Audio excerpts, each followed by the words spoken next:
তেলাওয়াত হতে হবে হৃদয়গ্রাহী। তেলাওয়াত শুনে যেমনি ভাবে হযরত উবাই ইবনে কাব রাদিয়াল্লাহু তাআলা আনহু বাইতুল্লাহর ঘরের মধ্যে তেলাওয়াত শিখাতেন সাহাবায়ে কেরাম রাদিয়াল্লাহু তাআলা আনহুম আজমাইনদেরকে।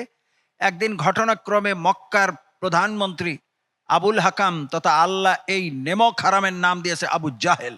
জি। এই জাহেল কাবা ঘরের পাশ দিয়ে যাচ্ছিল। তখন হযরতে উবাই ইবনে কাব রাদিয়াল্লাহু তাআলা আনহু তেলাওয়াত করছিলেন, তাহা মা আনজালনা আলাইকাল কুরআনা লিতাশকা।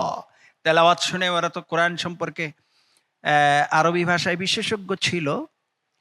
যখন শুনেছে মা আনজালনা আলাইকাল কুরআনা লিতাশকা, হে রাসূল আপনাকে ওরা মারছে, ওরা অপমান করছে, আপনি একটু অপেক্ষা করেন। সারা পৃথিবীতে আমি আপনাকে প্রধানমন্ত্রী, রাষ্ট্রপতি ২ পদে আপনাকে অধিষ্ঠিত করে দেব। মাশাআল্লাহ, তাই হয়েছে।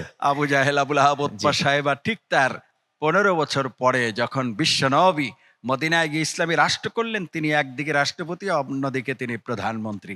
সেইখানে যাওয়ার পরেও এই মক্কায় যারা নাকি ক্ষমতায় ছিল তারা রসুলকে সেখানে বিতাড়িত করার জন্য তারা দৌড়িয়ে গিয়েছিল সেই বদর প্রান্তরে। রব্বুল আলামিন এই সমস্ত কোরআনের শত্রুদেরকে বদর প্রান্তরে এমন শিক্ষা দিয়েছেন যে এই প্রধানমন্ত্রী আবুল হাকাম তথা আবু জাহেল সেখানে জাহান্নামে প্রেরিত হয়েছিল। জি। অতএব কারণে হ্যাঁ। সেই কোরআন আমাদেরকে যেন পদে পদে, দিনে দিনে, বছরে বছরে প্রত্যেক ঘরে যেন আমাদেরকে ন্যায় নীতির কথা শিখায়, আমিন, আমিন। আমাদের জি। জীবনকে যেন পাল্টে দেয়। তুমিও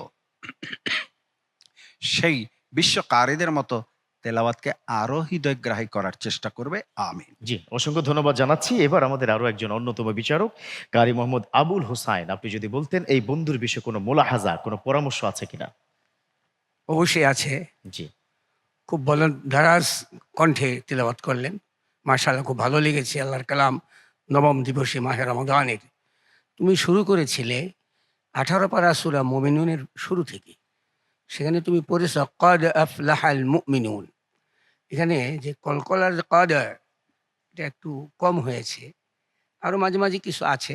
তো সেই দুর্বলতা দূর হয়ে যাবে ইনশাআল্লাহ আশা করি। যখন মক্কা নগরীতে ওয়াকালাল্লাযিনা কাফারু লা তাসমাউ লিহাযাল কুরআন, আবু জাহেল কাফেরদেরকে বলেছিল ২ শাহাদাত আঙ্গুল কানের মধ্যে ঢুকায় রাখো যাতে কোরআন না শোনো। কোরআন শুনলেই তো হেদায়েত হয়ে যাবে। আল্লাহু কোরআন আকবার। শুনলেই তো মুসলমান হয়ে যাবে। কোরআন শুনলেই তো ঈমান তাজা হবে। ওইযা তুলিয়াত আলাইহিম আয়াতুহু যাদাতহুম ঈমানা। জি। যে তেলাওয়াতে ঈমান কি বাড়িয়ে দেয়। মাহে রমাদানে আশা করি ইনশাআল্লাহ তেলাওয়াত শুনে, তেলাওয়াত করে আমাদের ঈমান বৃদ্ধি পাবে। আমিন, আমি তার সর্বাঙ্গীন মঙ্গল কামনা করি। আমিন। আমিন। জি।